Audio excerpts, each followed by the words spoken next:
The sports page with the Orlando Sentinel and FM 96.9 The Game's Mike the Bulldog Bianchi. On JRR.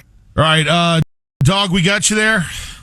The dog is here, yes. All right, you want to obviously start with the Masters. I'm thinking what an insane final round yesterday, huh? Wow.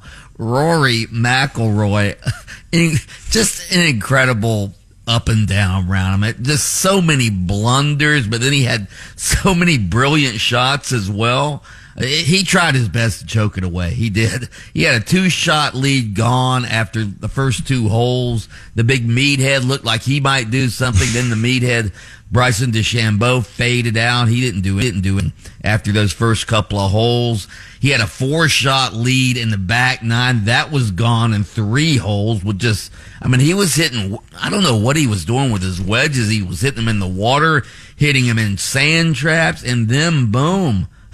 In overtime, first hole of sudden death, he ends up winning it when Justin Rose misses his putt, and then Rory makes his from 3 feet. That approach shot was unbelievable. He hit on the first playoff hole. I was watching that yesterday, Dog, and I was yelling to the TV. I go, D-Sham who? Talking about Pat's golfer. Rahm, I don't even know what happened to him. And then all of a sudden, Oberg, my guy, went in the crapper too. I was like, yeah. Man.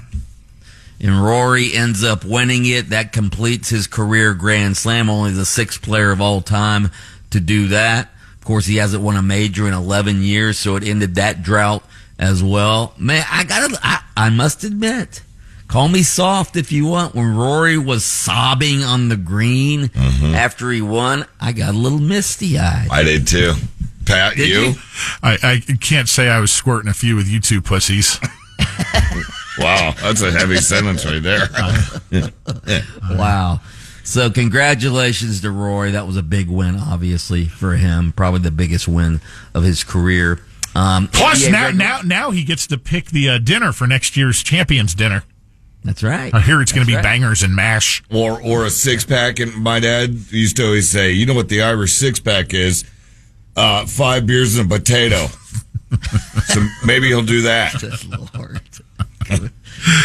NBA regular season is over. The Magic will attempt to make the playoffs with a play-in game Tuesday night at home against the Hawks. Tip-off 7:30. If the Magic win, they advance into the playoffs as the number 7 seed, and they will play the defending champion Boston Celtics in a playoff series. That would start either Saturday or Sunday. If they lose, they will have to host another play-in game Friday against the winner of the Bulls Heat play-in game. So if they win that one, then they advance to play the Cleveland Cavaliers in a series that I'm assuming would start probably Sunday or Monday. Of course, if they lose that one, then they're out of the playoffs. They sat pretty much everybody yesterday against the Hawks and ended up losing 117-105. Yeah, as they should have. Look at what I'm wearing today, Lensher. A different Magic shirt. Represent, yo. Taco's all about, he's the number 1 Magic fan. Number 1 Magic fan on the show. No doubt about it. Taco, since you're the number 1 Magic fan, what do the Magic have to do from this point forward to make you think the season has been at least mildly successful? I think they're already doing it by coming in strong towards the end, and then they need to grab that McGoogle or whatever the hell his name for it from the G League and put him in there. Mac McClung. McGoogle, tomato. It's close. So you think their season's already been a success? Wow. I do. I mean, it's they don't even have to get it into the playoffs. They could lose the play-in. Oh, they're getting into the playoffs. That's the Magic, baby, with a capital G. Okay, let's hope so. NASCAR, my man Kyle Larson getting it done yesterday in Bristol. That was an emotional win for him as well. I mean, his best friend and his the PR guy for Hendrick Motorsports passed away last week. So he was only 53 years old. So Kyle Larson won the race in honor of him. I didn't watch the race. Did you watch any of it, Lynch? I did. He had a great weekend, winning 2 of the 3 races over the weekend in Bristol. But he had a picture of the guy on his car, and it was clear that they were tight. So that's cool. Definitely good win for him and the team. Yeah.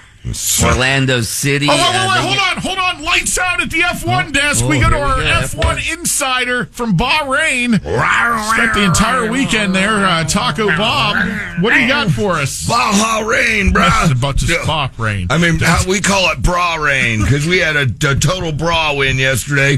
Oscar Piastri from McLaren. You know, they make a really expensive car, have a dealership right here in Winter Park. Oh, how about George Russell with Mercedes?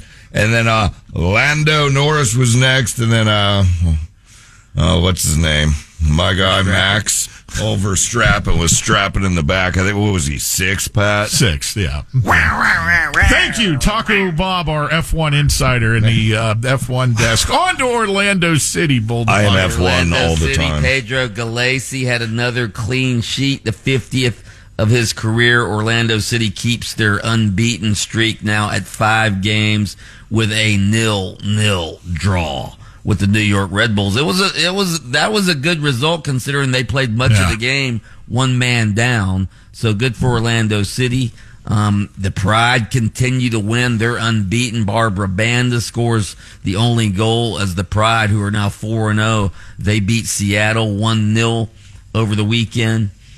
Big story in college football. Did you see Tennessee's quarterback was holding out for a bigger NIL deal? Welcome to the new world. Nico Amalieva.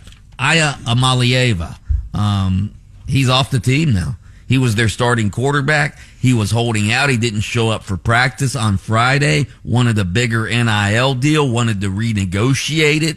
And essentially, Tennessee said, no, take a hike. Josh Heupel said, nobody's bigger than the program, not even me. So they parted ways with their starting quarterback, and they don't have a starting quarterback now.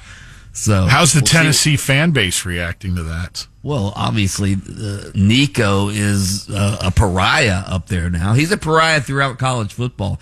Even Mario Cristobal, after the Hurricane Spring game, he essentially ripped Nico as well, saying, hey, well, we wouldn't put up with that in our program either. So, yeah, this guy's become the villain of college football. Wow. Goodbye, buddy. Lightning 7-4 win over the Sabres. They got 2 games left in the regular season before their playoff run begins. There you have it. All right, Mike the Bulldog Bianchi, plenty to talk about. I'm sure you'll be all masters a good chunk of the morning on your show over on AM 740 and FM 96.9 The Game, where you host Open Mic, and we appreciate you taking the time out of your show to join us for the sports page each morning here on JRR, Doggy. By the way, happy birthday to the coal miner's daughter today, Loretta Lynn. Oh! Lynch and Taco.